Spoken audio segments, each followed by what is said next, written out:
Hey guys, welcome back. We're coming to you today with a review of the SilencerCo Omega silencer. Now, it's a bit of a long-term review because we've been running this suppressor for about 6 months now. We have at least 2,000-3,000 rounds through it. We've run it on anything from an AR-15 carbine,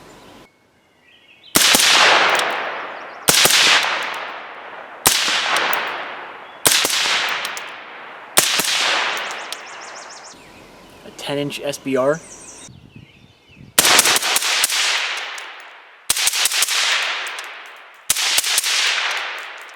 an AR-308 platform,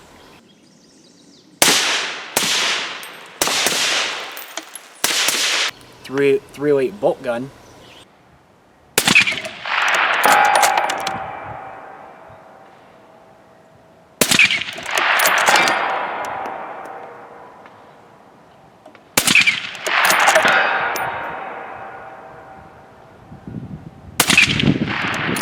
a 7mm Winchester short magnum,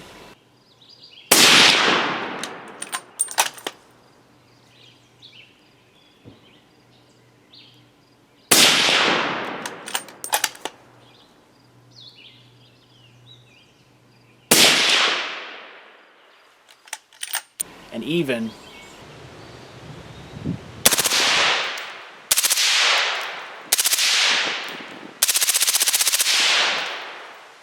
machine guns.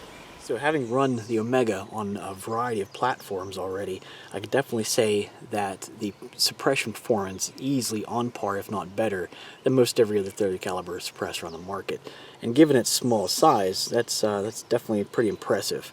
The overall length of the Omega, with the flat caps on, should you take off the ASR mounts and put on a direct thread mount, is just over 6 inches. Of course, with the ASR mounts right around, let's say 6.5, maybe 6 3/4.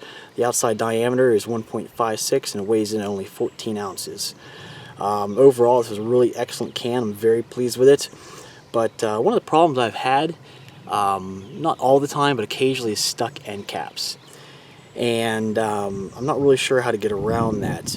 Generally speaking, even though it's not necessarily carbed up per se, after just a few rounds or even a couple magazines, I can sometimes get the end caps, particularly the direct thread caps, tend to get stuck on me. And one of the times I was trying to get those out, I found that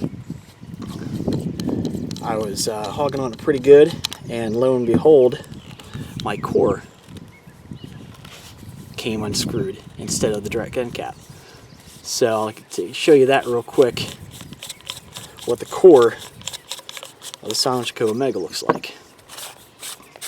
So what happened, I believe, was that I had taken off the muzzle end cap prior to trying to take off the direct thread mount, and that caused the core to come apart. So this is what the core of these, like I said, the Omega looks like. You can see it has 9 baffles on it. You can see the first 2 baffles are a little closer together than the rest of them.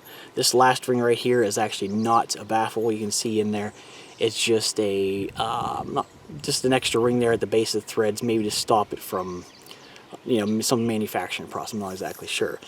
But I did some measurements on this thing, and let's see where they're at here. The core, like I said, has 9 baffles. The diameter of the bore is actually 0.342. The core outside diameter is 1.475. And the outer thickness of the outer tube, which I believe, by the weight and the coloration of it, is going to be titanium. The thickest part right here is going to measure at, the wall thickness is 0.040, so 40 thousandths of an inch. I did call SilencerCo in regards to this issue. While it's not very common, it does happen from time to time. I have found some articles or some posts online about the core coming unscrewed, and like I said, I talked to SilencerCo about it.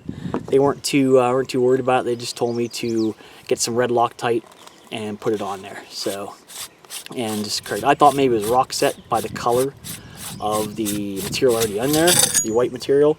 But I guess they just use red Loctite. But the one thing I did want to show you before I put it back together was that like I said, the core is actually threaded on both ends. So the end caps screw inside of the core on each side.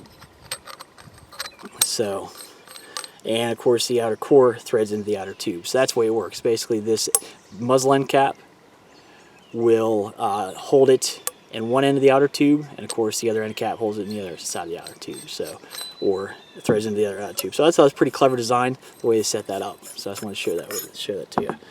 So back together there. So I am going to throw some red Loctite on there and get it about as tight as I can, and then hopefully I won't have any more issues with the core coming unscrewed. Actually, it seemed to come unscrewed rather easily now that it's been taken apart a couple of times there. So overall, the Omega is a really good can. I'm very, very pleased with it.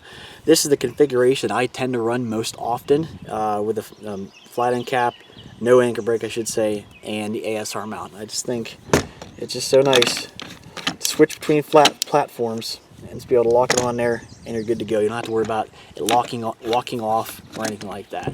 So it does add a little bit of weight, but it's just a really great setup right here. I run on most of my carbines and actually a couple of my bolt guns. I do sometimes take off the ASR mount to run on some of my long range rifles and such.